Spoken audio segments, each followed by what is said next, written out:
गोविंद जय जय गोपाल जय जय गोविंद गोविंद जय जय गोपाल जय जय गोविंद गोविंद जय जय गोपाल जय जय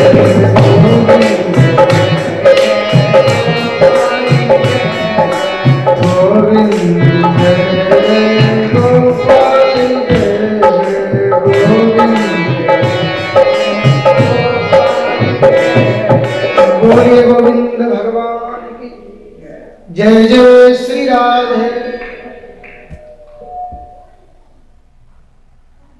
यदि गा माने गणेश पढ़ दिया तो बोले सांप्रदायिकता फैल जाएगी। क्या पढ़े? बोले गा माने गधा। अब गधे को किसी को आपत्ति नहीं, गणेश पे सबको आपत्ति है। बोलो जय श्री कृष्ण। और यही होता रहा अनादिकाल से भारत देश में। बोलो जय श्री कृष्ण। यदि किसी ने गा माने गणेश पढ़ दिया तो आफत आई। कॉन्वेंट की शिक्षा पद्धति बनी रही, अब परिवर्तन हो रहा है। बोलो जय श्री कृष्ण।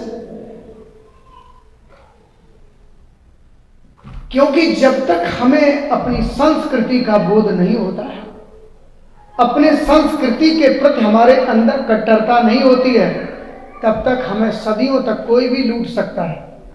कोई भी लुटेरा हमें लूटता रहेगा, हमारे दिमाग को लूटता रहेगा।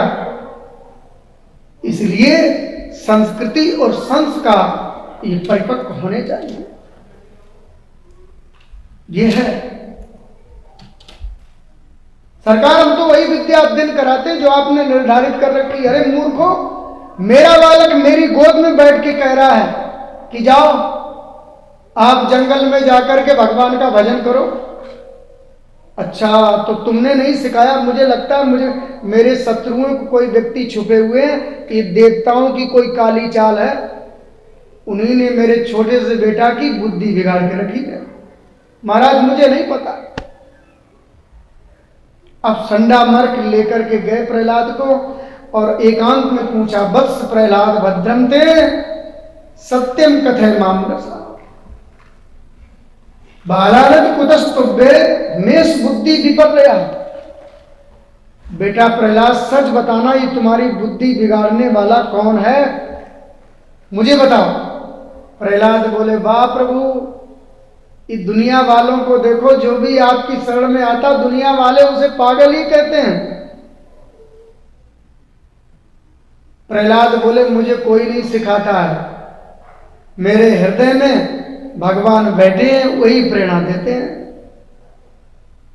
संडा मर्क बोले, लइयो रे डंडा, इसकी अभी अक्ल ठिकाने लगाऊं।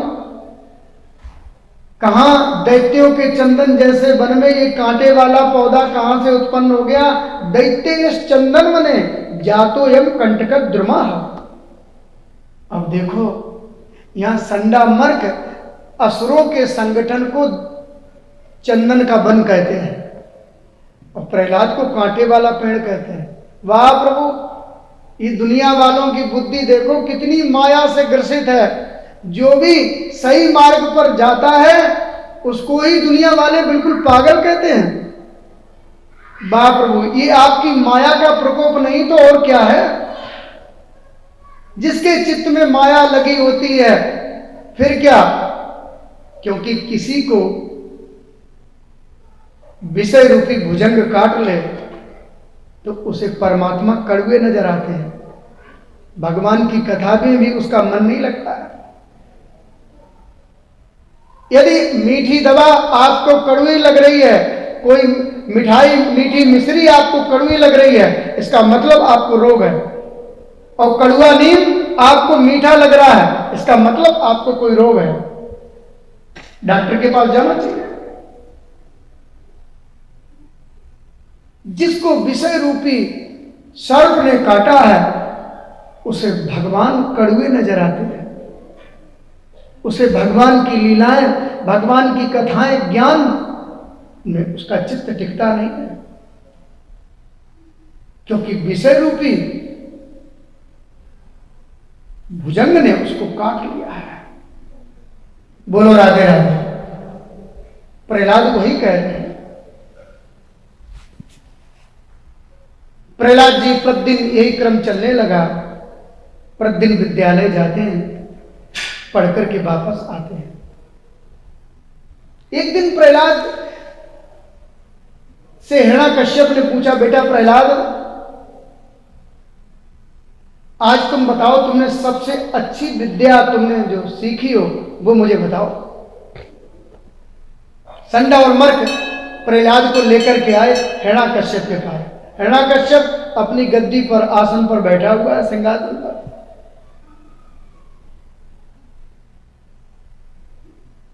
बेटा प्रहलाद, आज तुमने जो सबसे अच्छी विद्या प्राप्त की हो वो मुझे सुनाओ। प्रहलाद ने गुरुजी की तरफ इशारा किया। सुन रहे हो गुरुजी?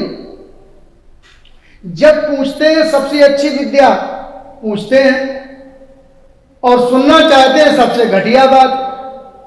आज अच्छी बात पूछी है तो मैं अच्छी बात बताऊंगा। पिताजी, मैं 9 प्रकार की विद्याएं सीख करके आया हूं आज। हिरण्याकश्यप ने विचार किया, 9 प्रकार की नीतियां सीख करके आया होगा। हाँ सुनाओ बेटा, बड़ी प्रसन्नता की बात है। इधर हिरण्याकश्यप ने कहा तो प्रहलाद जी सुना बैठे नवदा भक्ति। प्रहलाद जी बोले, श्रवणम कीर्तनम विष्णु, स्मरणम पाद सेवनम, अर्चनम बंदनम दाख्यम सख्य आत्मनिवेदनम। ये 9 प्रकार की विद्याएं हमने सीखी हैं। पिताजी, सबसे पहले तो जीवात्मा को, पहले मानव को मानव तन पाकर के पहले भगवान की कथाओं को श्रवण करना चाहिए। पहले संतों का संग करे। प्रथम भगत संतन कर संगा। पिताजी, पहले संतों का संग करना चाहिए और दूसरे रतिमम कथा प्रसंगा, फिर भगवान की मंगलमयी कथाओं में अपने कान को सारा वोर कर देना चाहिए। जितना ज्यादा उनको गुनगुनाओगे, उनको सुनोगे, उतनी ही तुम्हारा अटैचमेंट परमात्मा के प्रति नजदीकी बढ़ती चली जाएगी। जाने बिना न होए प्रतीति और बिन प्रतीत होए नहीं प्रीति। सीधी सी बात है। आप जिसके बारे में जानते नहीं, सुना नहीं, तो आप क्या जानो। जब आपने जान लिया, सुन लिया, उसका परिचय हो गया, तो आपकी नजदीकी भी बढ़ जाएगी। ऐसे ही परमात्मा को जितना ज्यादा सुनोगे, जितनी उनकी लीलाओं को गुनगुनाओगे, उतनी ही भगवान से नजदीकी होती जाएगी।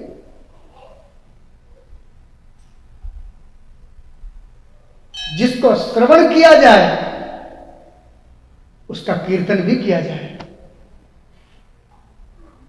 क्योंकि ये माया नर्तकी है। ये माया छाया के समान है। जब तक ये जीवात्मा दीपक के समक्ष रहता है तो हमारी छाया हमको नजर नहीं आती है। जैसे ही दीपक से हम अलग हटे कि मेरी छाया ही मेरे सामने आकर के खड़ी हो जाती है। ये माया छाया के समान है।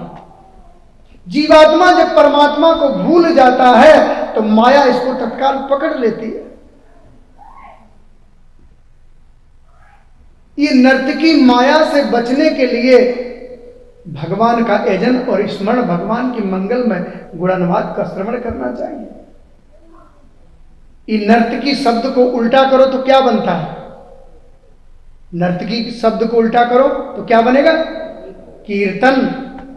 कीर्तन हमेशा भगवान के आरोह अवरोह गति से भगवान नाम का कीर्तन होता है। ये नर्तकी माया जीवात्मा को अनादिकाल से नचा रही है। उमादार जो सितकी नाई, सबई नचावत राम गोसाई। परमात्मा के द्वारा इशारे पर ये माया नाच रही, लेकिन जीवात्मा प्रकृति के अधीन होकर के ये माया के इशारे पर नाच रहा है, क्योंकि मायापति पर इसकी दृष्टि नहीं गई, इसलिए माया में फंस गया। लेकिन भगवान के भक्त जो होते हैं उन्हें माया अपना मुंह तक नहीं दिखाती है। एक बार सुदामा जी ने भगवान से कहा, प्रभु मुझे अपनी माया दिखाओ। मैंने आपकी माया के बारे में बहुत सुना है, कि आप मुझे अपनी माया दिखाओगे?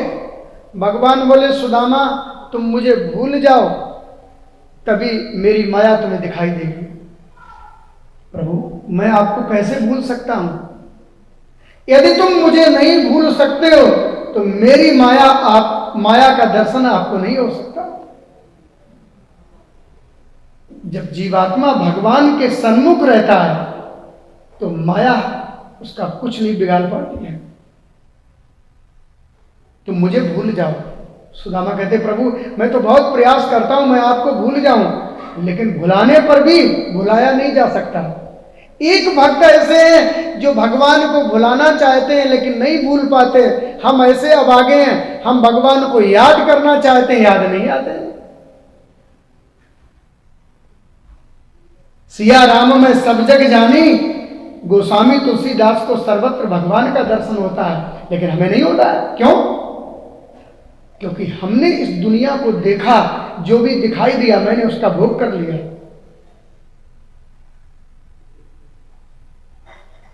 इसलिए हमें भगवान का दर्शन नहीं होता, उन्हें दर्शन होता था। यह तत्त सर्वत्र सा विद्यमान वो परमात्मा है। ऐसी एक भी जगह नहीं जहां पर वो परमात्मा नहीं है।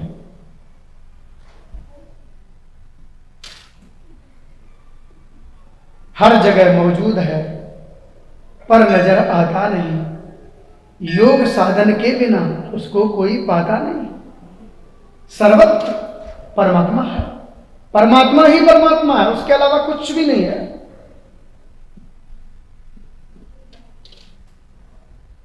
जिसको श्रवण किया जाए उसका कीर्तन भी किया जाए। हम क्या बात कर रहे थे? हम तो भूल गए। क्या सुना रहे थे हम? हाँ जी,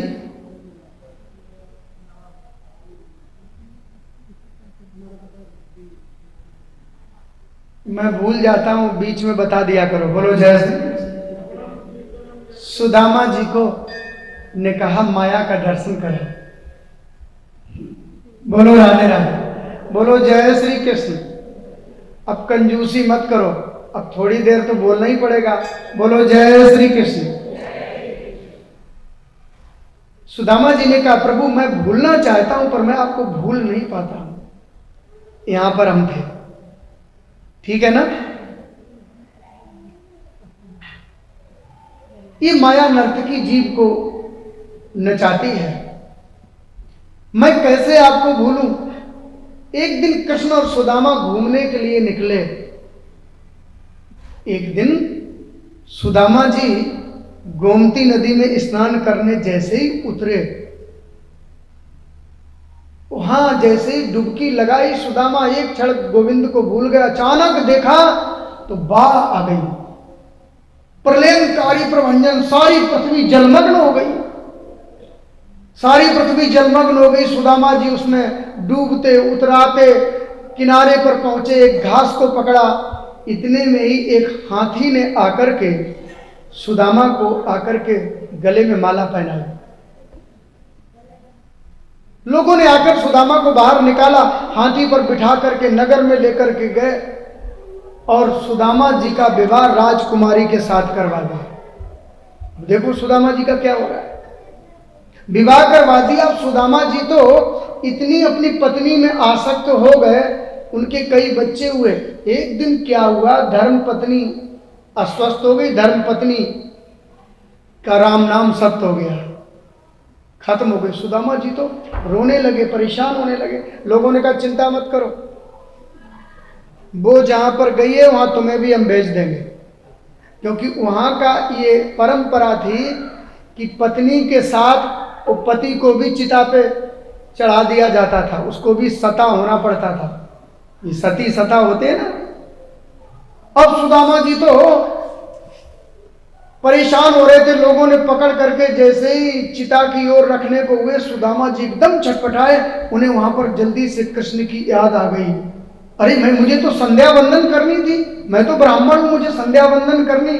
जैसे ही भगवान की याद किया तो सुदामा जी ने देखा वहां तो कुछ भी नहीं। अब सुदामा जी रोते रोते आए, प्रभु क्या हुआ? भगवान बोले क्या हुआ मित्र? बोले प्रभु ये सब क्या था? देखो भगवान ने स्नान करके पीताम्बर भी पूरा नहीं पहन पाए, इतनी देर में सुदामा का विवाह हो गया, सुदामा के बच्चे हो गए और बस हाँ शताब्दी हो लिए। प्रभु ये सब क्या था? भगवान बोले सुदामा यही मेरी माया है, मेरे अतिरिक्त जो भी है वो माया है। क्योंकि तुम थोड़ा सा मुझे भूल गए ना, तत्काल माया ने आकर के दबोच लिया। ये माया है, ये माया जीव को पकड़ लेती है तुरंत तत्काल। जैसे ही परमात्मा को भूला कि माया ने आकर के जीव को पकड़ लिया। जितने भी भक्त हुए उन्होंने यही कहा, प्रभु मुझे डर लगता है, किसी से नहीं, मुझे डर लगता है आपकी माया से। आगे प्रहलाद कहेंगे 9 प्रकार की भक्ति का जब व्याख्यान किया, हिरण्यकश्यप तो क्रोध से बबूला हो गया और उठा करके प्रहलाद को फेंक दिया। अब तो प्रहलाद का यातना क्रम प्रारंभ हो गया। पास नीसो बांध के अगाध नीर बोर राखे, प्रहलाद को ऊपर से गिराया, प्रहलाद का तो बाल भी बांका ना हो। प्रहलाद को समुद्र में फेंका, प्रहलाद तो हरि नाम करते हुए किनारे पर पहुंच गए। हाथियों से कुचलवाया, सर्पों से कटवाया, लेकिन प्रहलाद को कुछ भी नहीं होता है। जाको राखे साइया मार सके ना कोय, बाल न बांका कर सके ते सब जग बैरी होए। इस प्रकार प्रहलाद को कुछ भी नहीं हुआ। धीरे धीरे यातना क्रम प्रहलाद विद्यालय जाने लगे। एक दिन प्रहलाद ने एक दृश्य देखा। देखो साधक जब अनंत काल तक भगवान का भजन करता है तो उसे कुछ भी अनुभव नहीं होता है, तो फिर उसके मन में शंका होने लगती है। इतने वर्षों से हम भगवान का भजन कर रहे हैं, ना जाने वो परमात्मा होते भी हैं कि नहीं होते हैं। तो भगवान क्या करते हैं, लंबा समय साधना में हो जाए तो भगवान बीच में अपनी रूप सुधा की चटनी थोड़ी सी चखा देते हैं, अब ये हमारा भजन कर सकेगा। ऐसा कोई छोटा सा चमत्कार कर देते हैं भक्त के सामने। लेकिन जो छोटे मोटे भक्त साधक होते हैं वो चमत्कार में ही उलझ करके रह जाते हैं, उसी मान बढ़ाई के खिलौने में खेलते रह जाते हैं। मान बढ़ाई जबते आई तबते किस्मत फूटी, तो स्वामी स्वामी बजने लागे लगन राम से छूटी। क्या थोड़ा चमत्कार हुआ कि बस जीवात्मा में अभिमान आ गया।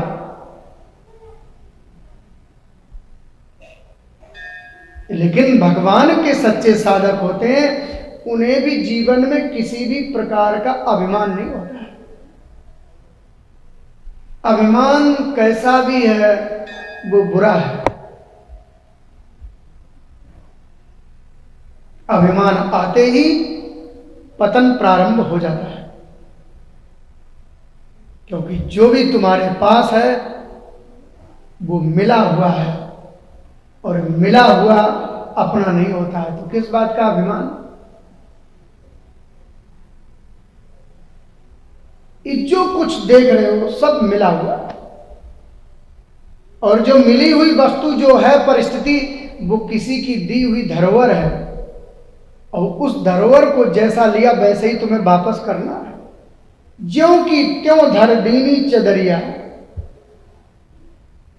एक उन्हें भी चादर मिली तो जैसी चादर मिली वैसी ही वापस कर दी, और हम एक ऐसे अब आगे, हमें चादर तो बहुत पवित्र मिली थी, हमने चदरिया में इतने दाग पर दाग लगा दिए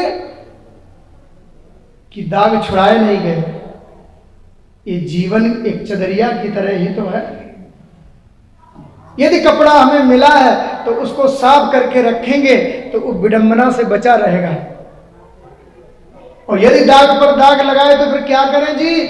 बोले अब घर में साफ नहीं होगा, क्या करें? बोले धोबी घाट पे दे दो।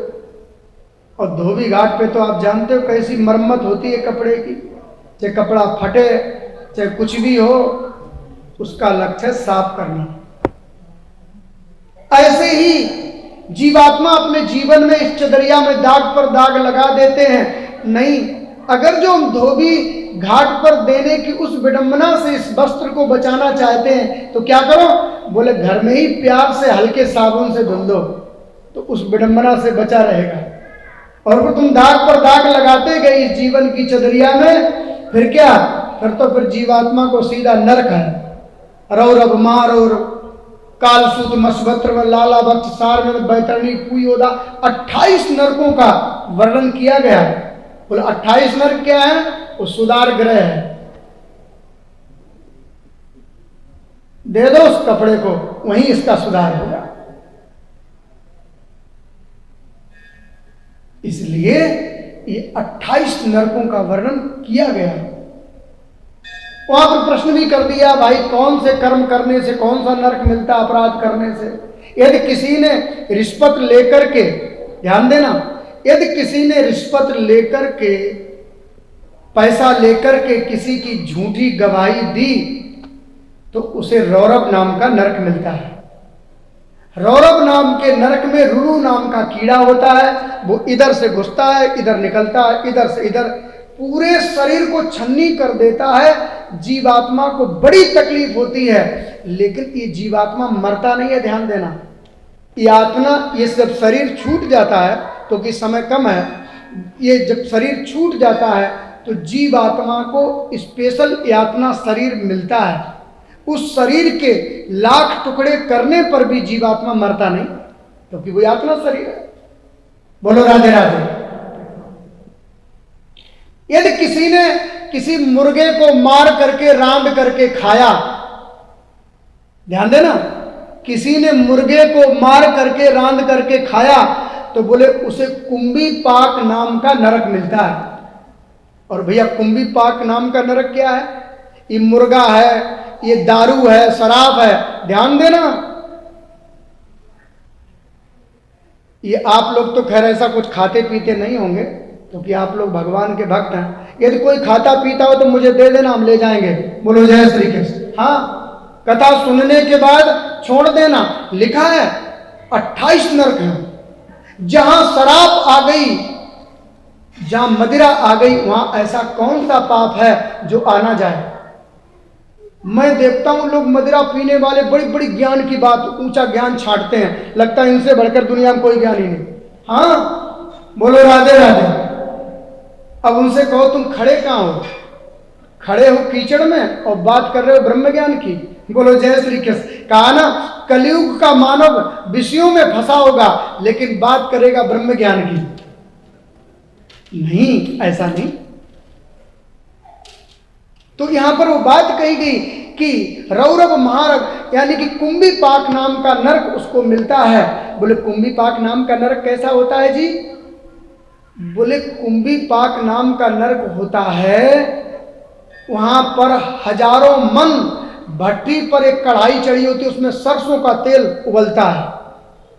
उस खौलते हुए तेल में इस जीवात्मा को जिंदा डाल दिया जाता है। ये चीखता है, चिल्लाता है, परेशान होता है, अरे छोड़ो, बचाओ बचाओ। तो यम के दूत कहते हैं तब तो खाए पराए मासू, अब काय रोबत बड़बड़ आंसू। क्योंकि आज का किया गया कर्म 100 करोड़ जन्मों के बाद भी भोगना पड़ता है। ध्यान देना, जैसा तुम खाओगे, जैसा पियोगे, वैसी तुम्हारी बुद्धि विकृत होगी, मस्तिष्क चित्त तुम्हारा वैसे ही निर्माण होता चला जाएगा, रजोगुणी तमोगुणी होता चला जाएगा।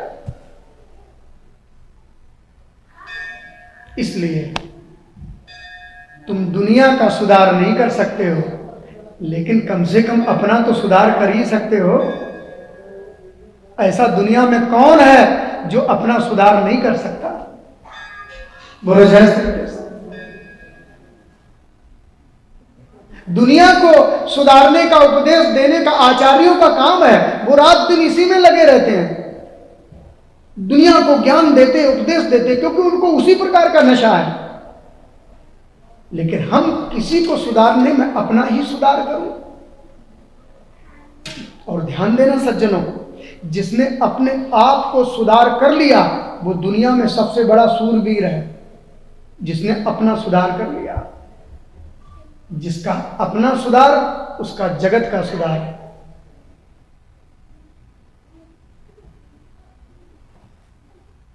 बोलो जय श्री कृष्ण। ये बताओ, हम जो बोल रहे हैं आप लोगों के समझ में आ रही है बात? बिल्कुल साफ साफ आ रही है?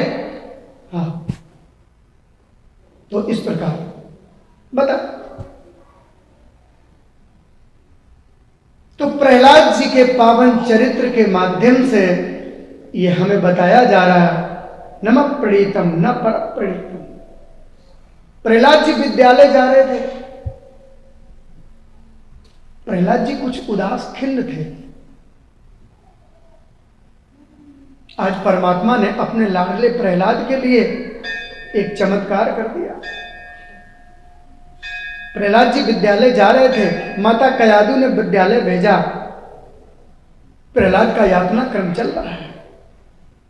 परिचित एक बार आंख बंद करके देखो। प्रहलाद जा रहे थे तो अचानक प्रहलाद ने देखा एक कुम्हार की पत्नी अपनी प्रज्वलित आभा की परिक्रमा लगा रही थी, हाथ में माला लिए थी।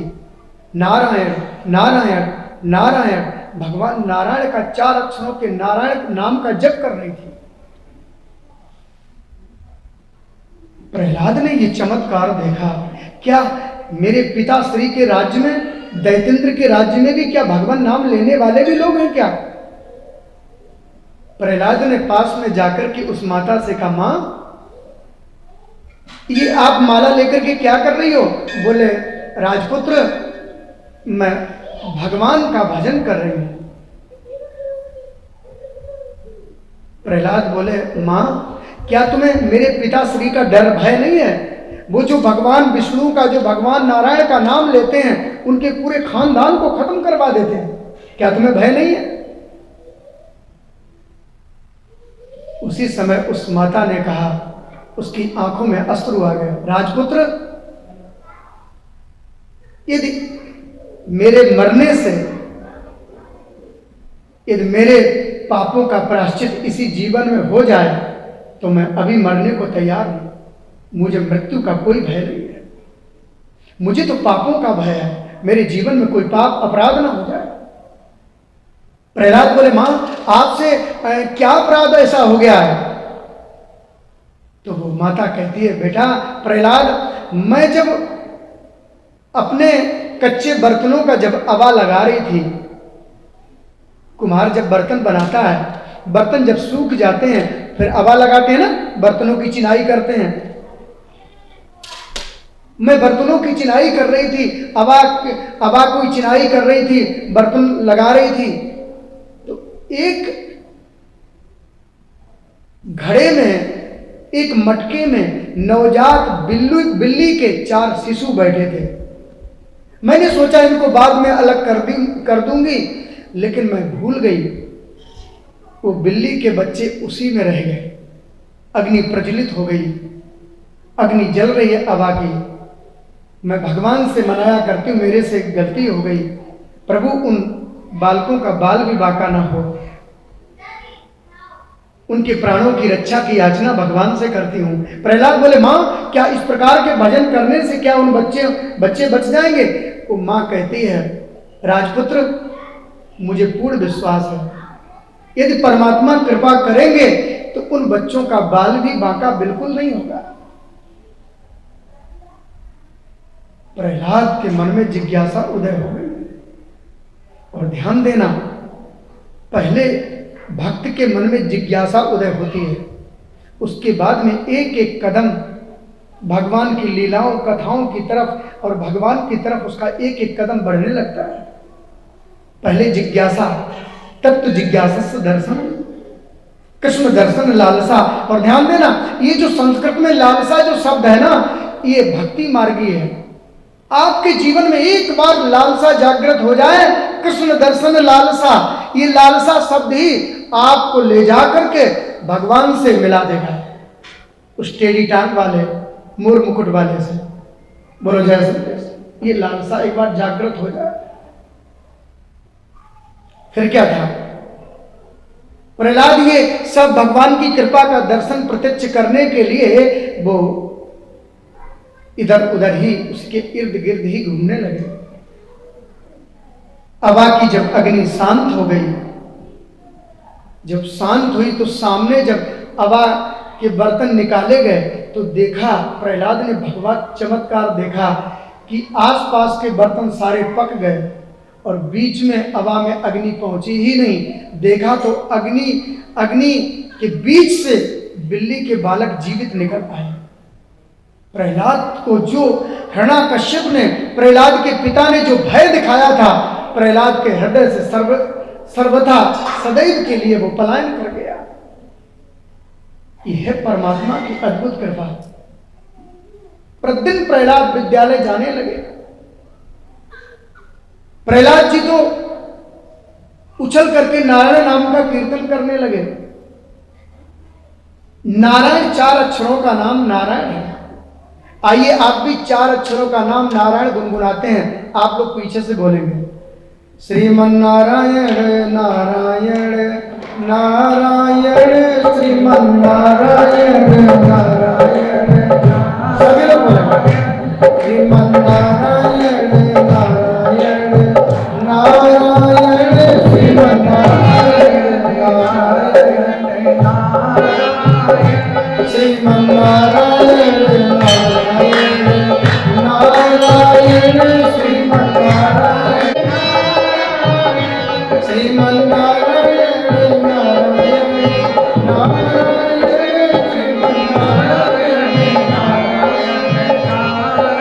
श्रीमन नारायण नारायण नारायण, श्रीमन नारायण नारायण नारायण, भद्री नारायण नारायण नारायण, भद्री नारायण नारायण नारायण,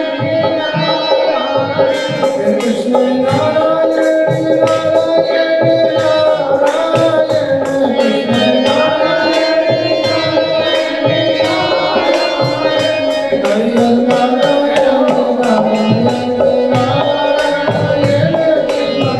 नारायण, नारायण नारायण, श्रीमन नारायण नारायण नारायण, श्रीमन नारायण नारायण नारायण। बोलिए नारायण भगवान की जय। जय श्री राम। प्रहलाद जी तो नारायण नाम का कीर्तन करने लगे। इस कीर्तन की आवाज चारों ओर गूंज गई। राम नाम के हीरे मोती मैं बिखराऊं गली गली, ले लो रे कोई राम का प्यारा, शोर मचाऊं गली गली। प्रहलाद जी तो भगवान नाम बिखरने लगा। हिरण्याकश्यप ने बड़ी यातनाएं दी प्रहलाद को, ऐसा लिखा है। प्रहलाद को तो अचानक हिरण्याकश्यप ने पकड़ करके काल कोठरी में भी बंद कर दिया। इसको भोजन नहीं मिलेगा तो जीवित नहीं रहेगा। 7वें दिन प्रहलाद को जब बाहर निकाला तो माता कयादु का हृदय मचल गया। दौड़ करके अपने बेटा प्रहलाद को गले लगा लिया। बेटा प्रहलाद,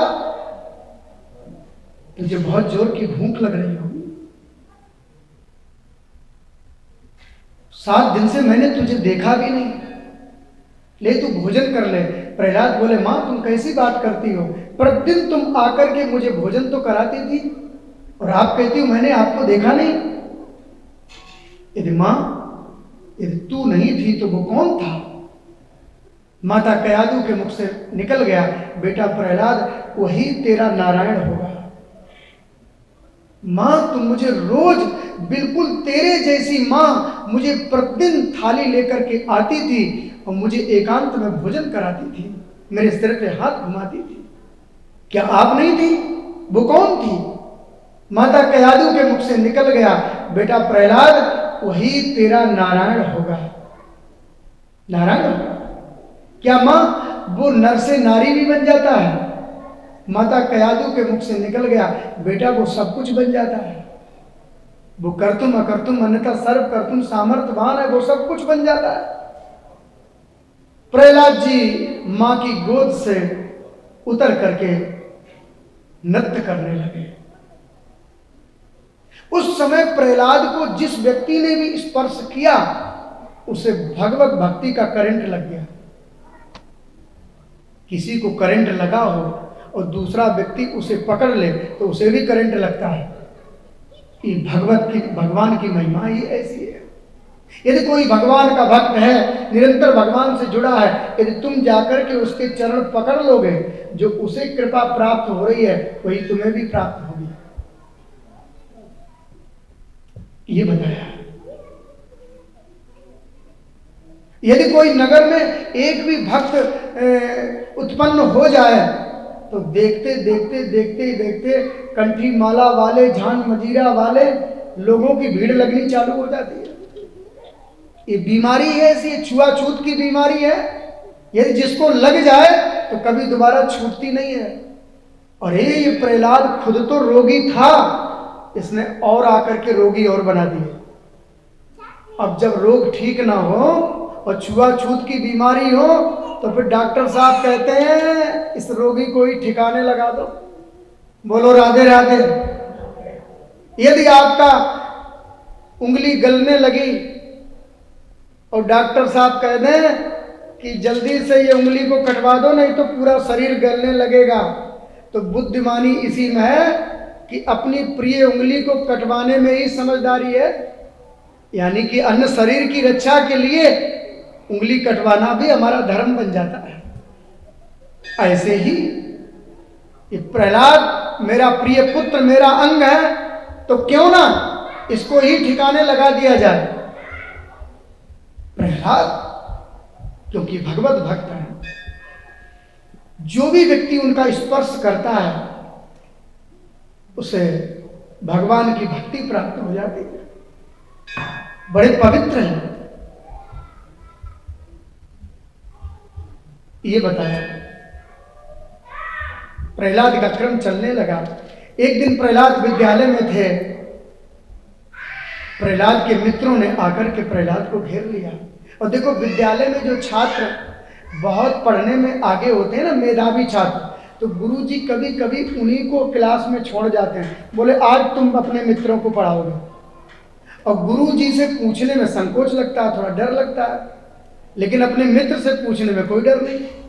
आज प्रहलाद जी अकेले बैठे थे तो दैत्य बालकों ने आकर के प्रहलाद को घेर लिया। मित्र प्रहलाद, एक बात बोलूं, तेरी बात तो मुझे कभी कभी सुनने में बहुत अच्छी लगती है, लेकिन जब तेरे पिता की जो क्रोधमयी जो शकल सामने आती है तो रूह कांप जाती है। लेकिन तुम्हारी बात तो मुझे बहुत अच्छी लगती है। और ये बताओ, तुम्हें भगवान का भजन करना है, जो तुम्हारे पिता को जो बात अच्छी नहीं लगती है वो काम तुम क्यों करते हो? अरे तुम्हें भजन करना है तो बुढ़ापे में कर लेना। अभी तुम हाथ धो करके भगवान के पीछे काहे को पड़ गए? प्रहलाद बोले, मेरे मित्रों, तुम ये बताओ कि तुम्हारी आयु कितनी है? बोले 100 वर्ष। अच्छा, 100 वर्ष, तो तुम्हारे पास 100 वर्ष की कोई गारंटी कार्ड है कि तुम 100 वर्ष जियोगे? बोले 100 तो नहीं है।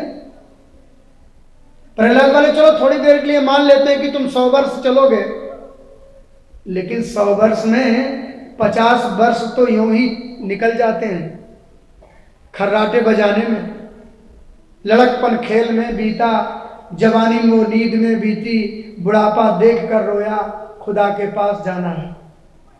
और सुनो, 100 वर्ष की आयु में 20 वर्ष पहले ही हिसाब से निकाल देना चाहिए, क्योंकि उस अवस्था में जब तुम पहुंचोगे तो भजन नहीं कर पाओगे। माला करने बैठे जोर की खांसी आ जाएगी, कंठ गुर्र गुर्र करने लगेगा, थोड़ी देर बैठे घुटने में दर्द हो जाएगा। और ध्यान देना, जब पैरों की शक्ति क्षीण होने लग जाए तो सब तो समझ लेना अब हमारी भी गारंटी खत्म होने वाली है। हाँ, ये काल रूपी मगर पहले पैरों को ही पकड़ता है, फिर तुम कितने भी घुटने चेंज करवाओ, कितना भी कुछ भी करो, घंटी बज गई तो बज गई। हाँ, फिर कुछ नहीं होने वाला। इसलिए जब भी समय, घड़ी भी पूरी हो चुकी है, बोलो राधे राधे। हाँ, मैंने तो ध्यान ही नहीं दिया। बंद कर दे कथा, बोलो जय श्री कृष्ण। रोके कि 10 मिनट पूरा करें?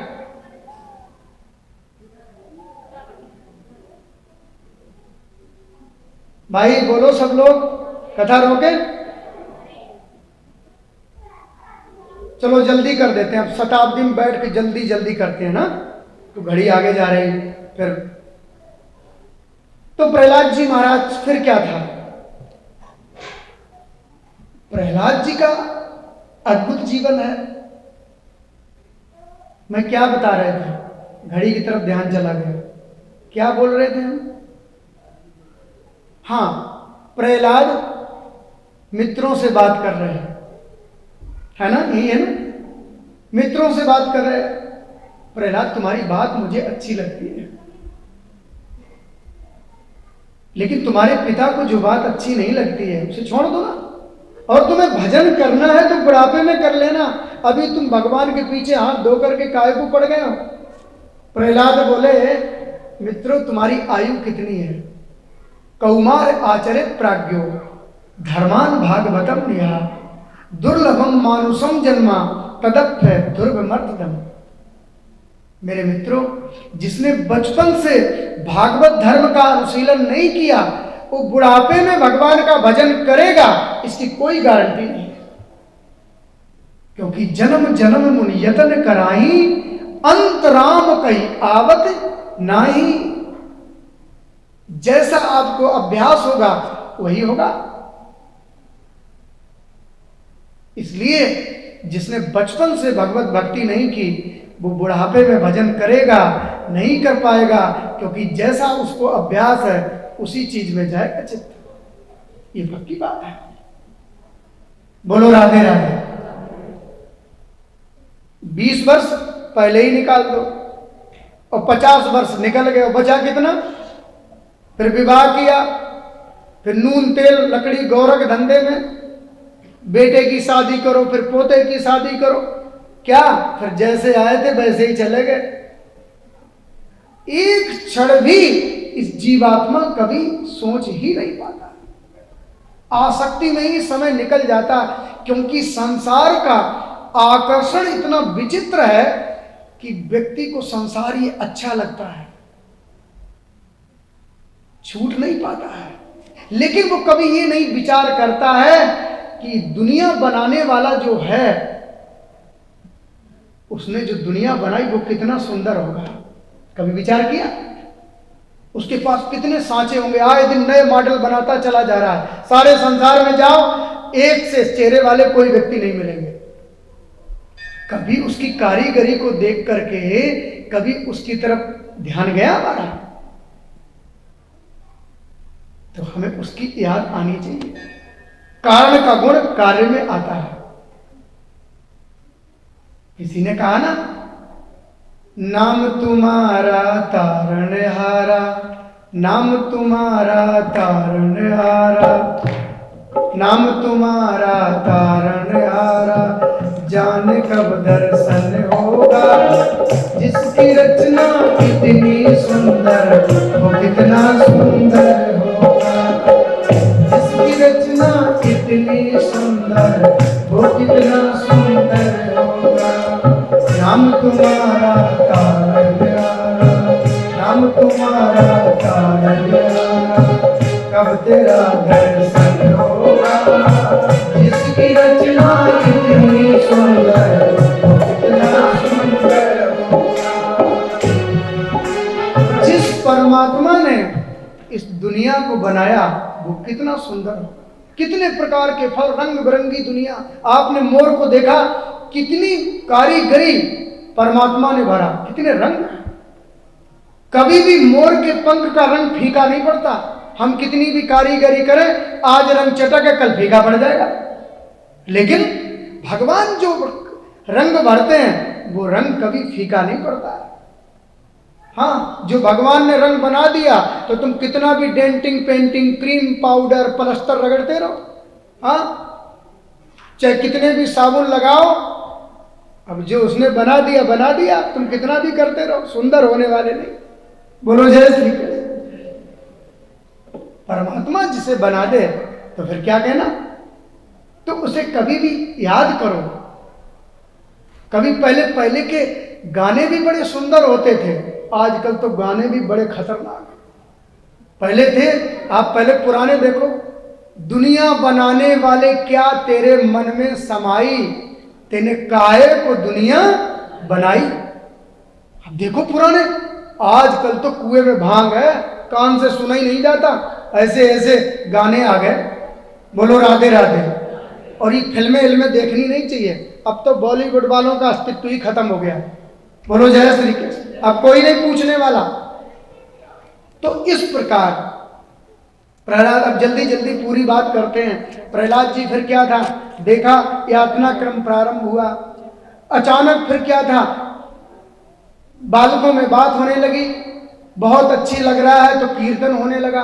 हिरण्याकश्यप आया, हिरण्याकश्यप के मन में भी भगवत भक्ति जाग गई, लेकिन आसुरी प्रवृत्ति प्रबल हो गई। क्या करें इस बालक के लिए, मेरे जरा से कोप पर लोकपाल भी प्रकंपित हो जाने, ना जाने छोटे से बालक। इतने में हिरण्याकश्यप की बहन आ गई, प्रहलाद की बुआ आ गई। पता प्रहलाद की बुआ का नाम क्या है, होलिका।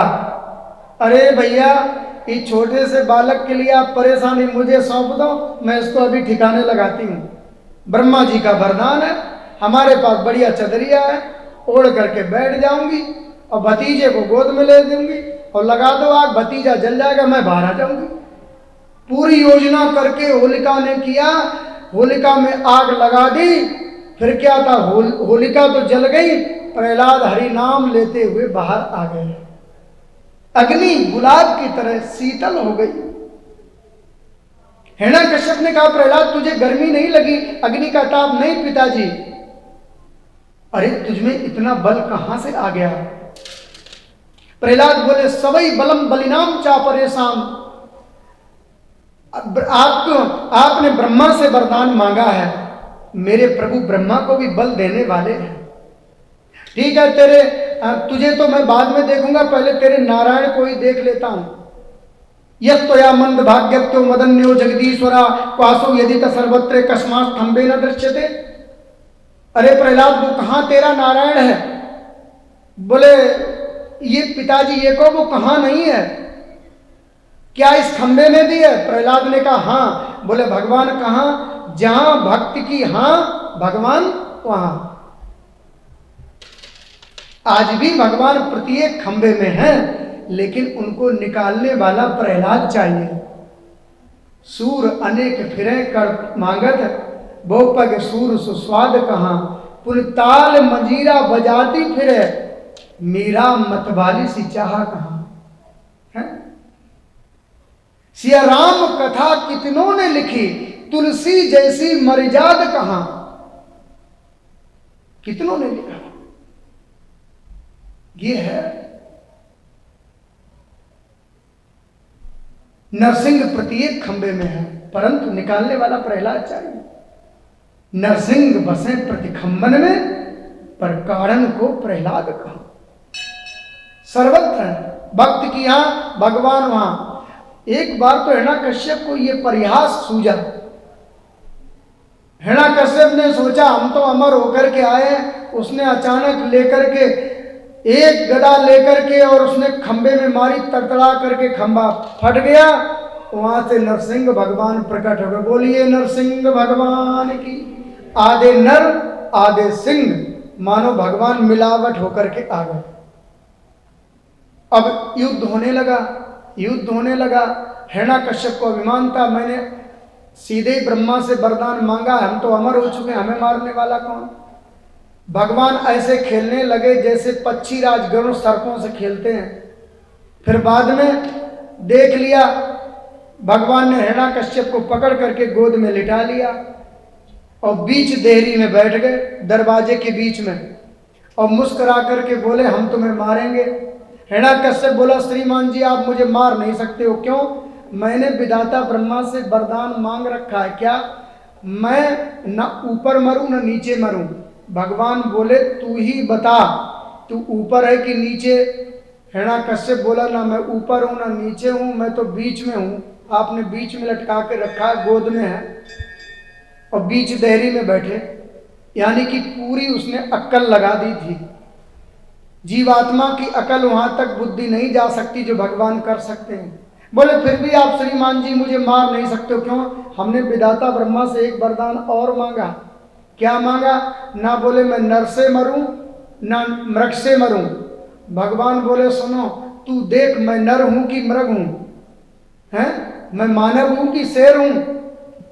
तो हिरण्याकश्यप बोला आप तो दोनों ही हो, दोनों ही नहीं हो। आप तो मिश्रित होकर के आए हो। ऐसा रूप तो मेरे बाप दादाओं ने कभी नहीं देखा है। आप तो बब्बर शेर बन के बैठे हो, लेकिन फिर भी आप मुझे नहीं मार सकते हो। मैंने विधाता ब्रह्मा से एक और वरदान मांगा। क्या? मैंने विधाता ब्रह्मा से वरदान मांगा कि मैं दिन में मरूं ना रात में मरूं। तो भगवान बोले तू ही बता कि दिन है कि रात्रि है। बोले ये तो संध्या का समय, दोनों समय मिल रहे हैं, ना रात्रि है ना दिन है, लेकिन फिर भी आप मुझे, यानी पूरे सब वरदानों का स्मरण दिलाया, फिर भी आप मुझे नहीं मार सकते हो। क्यों? मैंने विधाता ब्रह्मा से कहा था कि आपके द्वारा बनाए हुए किसी भी प्राणी से मेरी मृत्यु ना हो। भगवान बोले सुन, अपन को विधाता ब्रह्मा नहीं बनाता, बल्कि अपन विधाता ब्रह्मा को बनाते हैं। मुझे ब्रह्मा नहीं बनाता, लेकिन फिर भी आप नहीं मार सकते हो। मैंने विधाता ब्रह्मा से वरदान मांगा था आपके न अस्त्र से मरूं न शस्त्र से मरूं, आपके द्वारा बनाए हुए 12 महीनों में ना मरूं। भगवान हंस करके बोले 13वां महीना तेरे लिए ही मैंने स्पेशल बनाया था। हे भगवान 13 भी होते हैं, हम 13 ही मांग लेते। पुरुषोत्तम मास, बोलो जय श्री कृष्ण। लेकिन फिर भी मुझे नहीं मार सकते। मैंने विधाता ब्रह्मा से और वरदान मांगा। मैंने कहा था अस्त्र से मरूं ना शस्त्र से। भगवान बोले ये बड़े बड़े नाखून देखे, ना ये अस्त्र है ना शस्त्र है, तेरे लिए पर्याप्त है। फिर क्या था? भगवान ने नाखून से हिरण्याकश्यप के उदर को विदीर्ण कर दिया। हिरण्याकश्यप मर गया। और बाद में फिर क्या था? भगवान का कोप बहुत ज्यादा था, कोप बहुत था। पृथ्वी रसातल की ओर जाने लगी। देवी देवता स्तुति करने आए, वर्णन आता, ब्रह्मा जी आए, सूरज जी, चंद्र जी सब आए। फिर बाद में तब भी कोप शांत नहीं हुआ। फिर जाकर के माता लक्ष्मी के पास गए, आपके स्वामी क्रोधित हैं। चलो, जब घर के स्वामी क्रोधित होते हैं तो घर की स्वामिनी श्रीमती जी को खूब मनाना आता है। बोलो जय श्री कृष्ण। घर के स्वामी क्रोध में हो और देवी जी तत्काल ठंडा कर देती है उनको।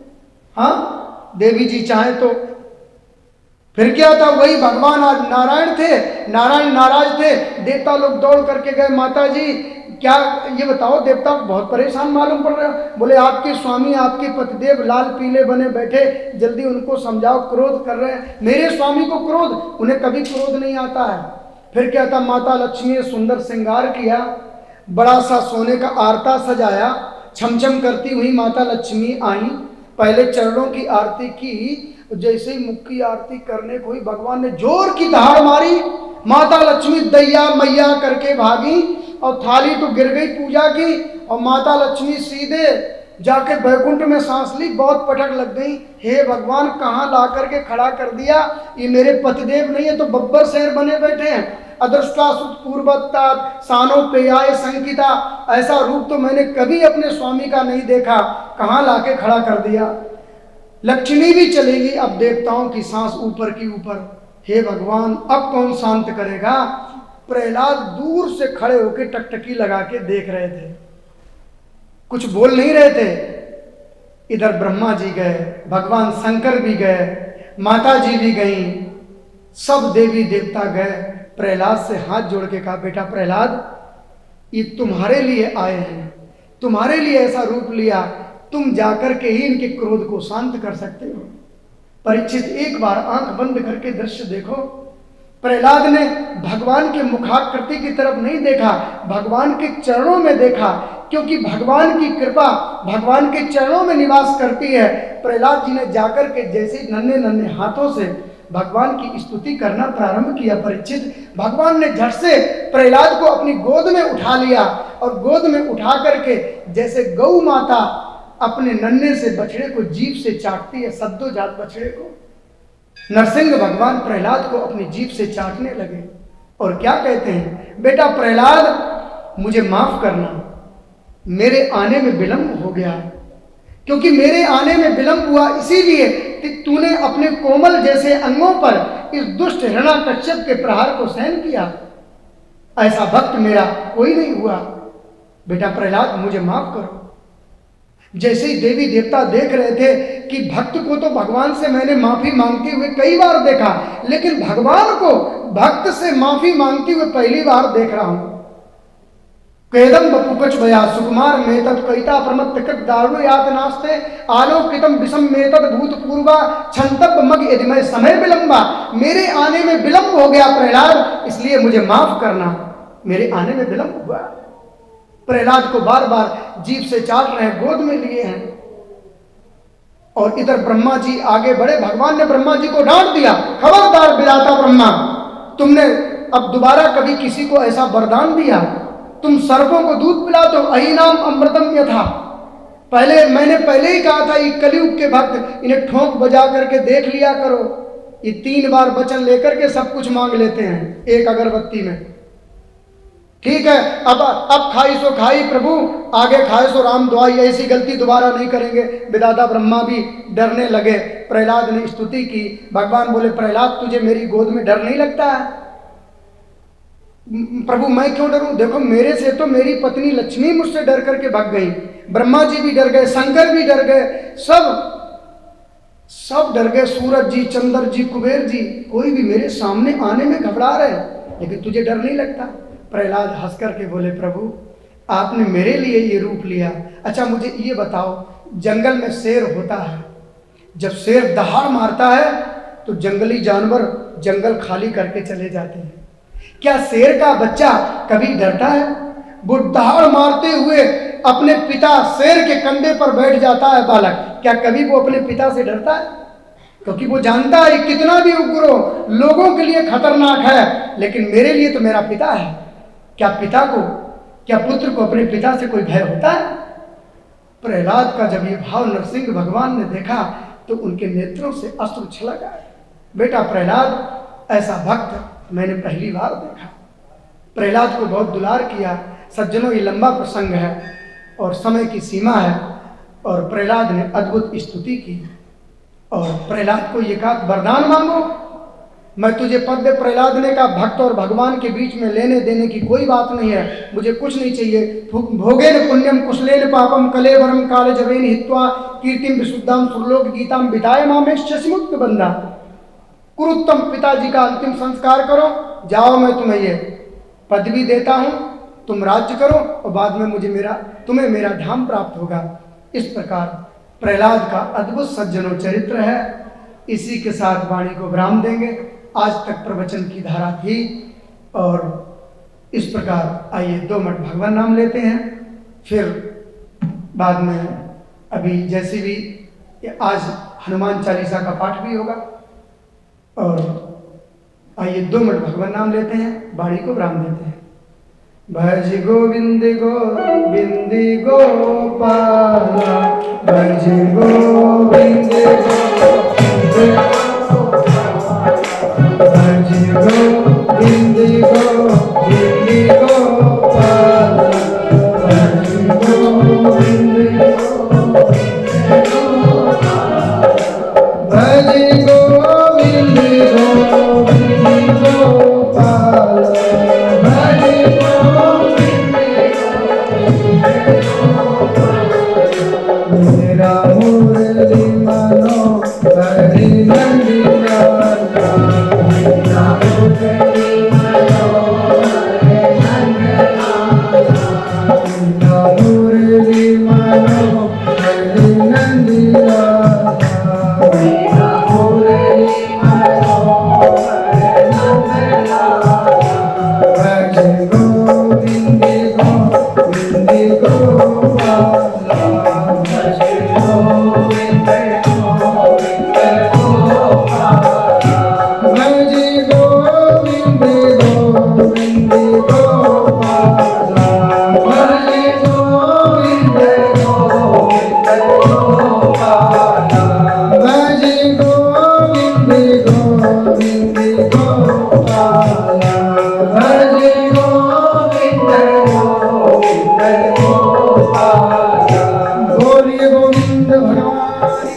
जय जय श्री राधा। बोलो राधा गोविंद भगवान की जय। यो लीलाश्च संलग्नो गतो लीलोऽपि लोलतां तं लीलावपुषा बालं तस्मात् लीलार्थसिद्धये।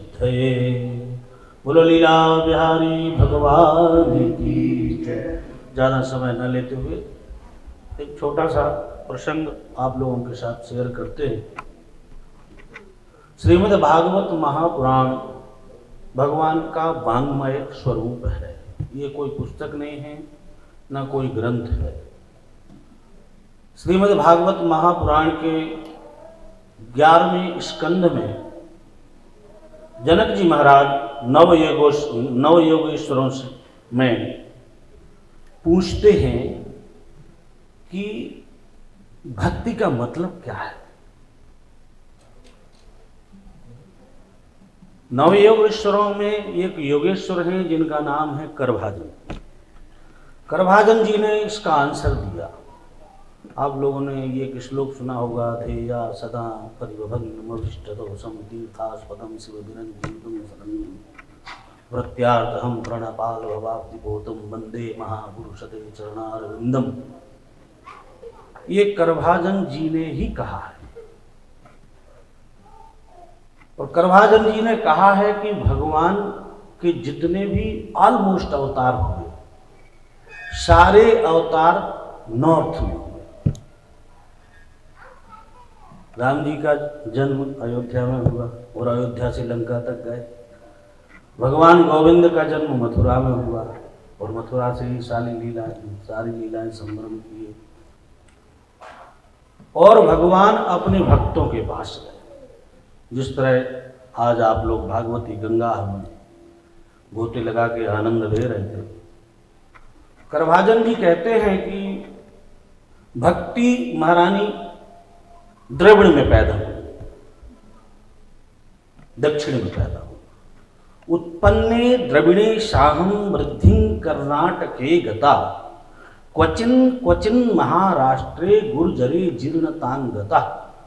ये श्लोक बहुत सारे कथाकार जब बोलते हैं तो कुछ कह देते हैं इस श्लोक में कि जब भक्ति महारानी द्रविड़ में पैदा होकर कर्नाटक में बड़ी हुई और गुजरात में आके बूढ़ी हुई, तो पहले तो ये समझना चाहिए कि आज हमारे यहाँ जो मंदिर में प्रोग्राम है ये गुजराती समाज में जो हमारे धर्मेश भाई हैं उनकी तरफ से है। तो गुजरात में आज नहीं, ये जब श्लोक कहा गया उस समय कलयुग का आगमन ही हुआ था और मुगलों ने गुजरात को पूर्ण रूपेण नष्ट कर दिया था। जो भी व्यक्ति भगवान का भजन करता था उसका या तो उपहास किया जाता था या मार दिया जाता था। ये गली गली में नरसिंह जी महाराज पैदा हुए। आज गुजरात में यदि भक्ति है और गुजरात के लोग अनन्य भक्त हैं तो वो नरसिंह जी की कृपा। पुनः गुजरात यतो ही युग, जैसे जैसे युग बदलता है उसके धर्म बदल जाते हैं। ये मैंने शास्त्र कहा।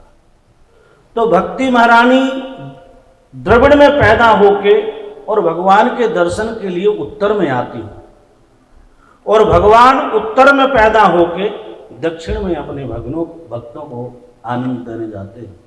तो भाग्यशाली कौन? मैं भाग्यशाली हम अब सपने लोगों को कहूँगा, क्योंकि भाग्योदयेन श्रीमद् भागवत में लिखा है महात्मा, भाग्योदयेन बहुजन्म समर्जितेन सत्संग लभतो। हमारे लिए सत्संग मिला, ये भगवान की विशिष्ट कृपा कि स्वामी श्री दिवाकर कृष्ण जी महाराज जो एक बहुत अच्छे व्याकरण हैं और आप लोगों को उतना व्याकरण के विषय में नहीं मालूम होगा ज़्यादा। मुझे व्याकरण एक ऐसा सब्जेक्ट है संस्कृत का, नागो भांति मदेन कम जल रोहई पूर्णेन्दुना सरवरी शीलेन प्रमथा जवेन तुर्गो नित्योत्सवे मंदिरम वाणी व्याकरणे। भागवत को यदि आपको समझना है तो आपको व्याकरण आना चाहिए, नहीं तो आप भागवत को कभी समझ नहीं पाएंगे। क्यों?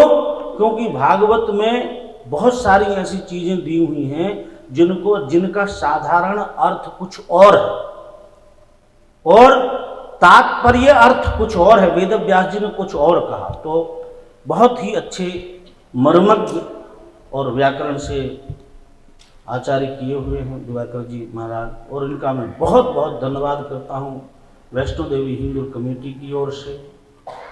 उनका प्रतिनिधि होने के नाते मैं उनका बहुत बहुत आभार प्रकट करता हूँ, और पूरे एवरस्पोर्ट सिटी की ओर से।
Ram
Thank you.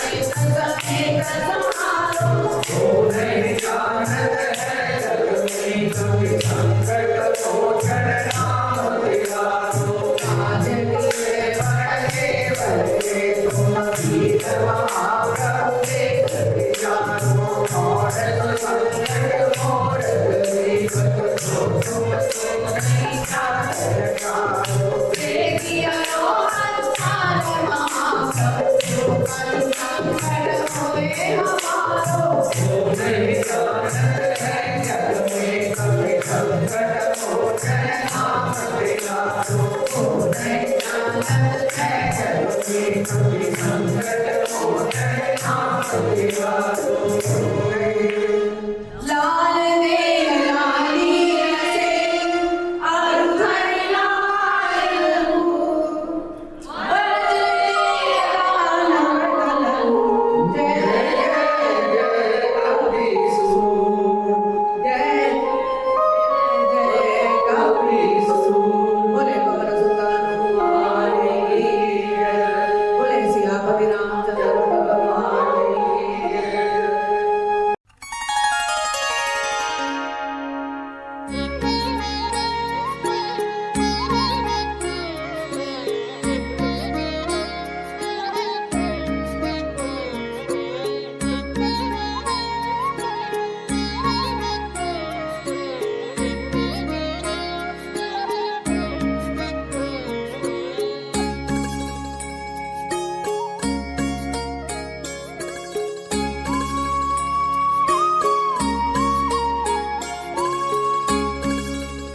Vaishno Devi मंदिर में आने के बाद बहुत ही अच्छा लगा और यहाँ की व्यवस्था वैष्णो देवी मंदिर की और जो भगवत आराधना की जो पद्धति है, भारतीय संस्कृति की ऊर्मी धारा जो यहाँ पर सभी पदाधिकारी गणों के द्वारा जो भारतीय संस्कृति की एक वाग्धारा चल रही है वो बड़ी ही सुंदर है, क्योंकि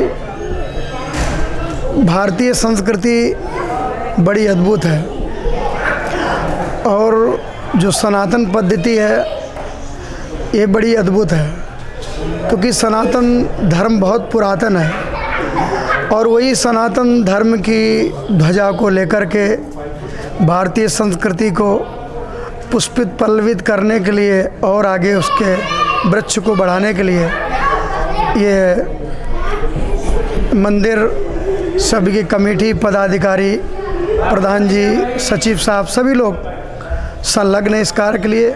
आने के बाद यहाँ बहुत अच्छा लगा और सभी श्रोताओं ने बड़े ध्यान मग्न होकर के कथा का श्रवण किया और जो यहाँ की आरती पूजा पद्धति है बहुत सुंदर है, बड़ी प्रसन्नता हुई। मैं तो कनाडा में पहली बार आया हूँ और प्रथम बार ही मंदिर में आकर के और यहाँ भक्तों की जो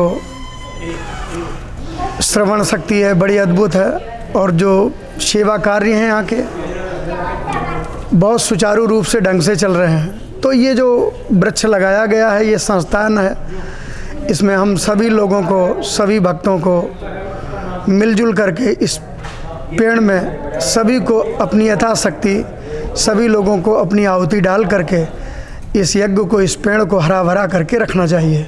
इसी के साथ हम शुभकामनाएं देते हैं। बहुत सुंदर बहुत अच्छा, सभी लोग स्वस्थ रहें, मस्त रहें और व्यस्त रहें।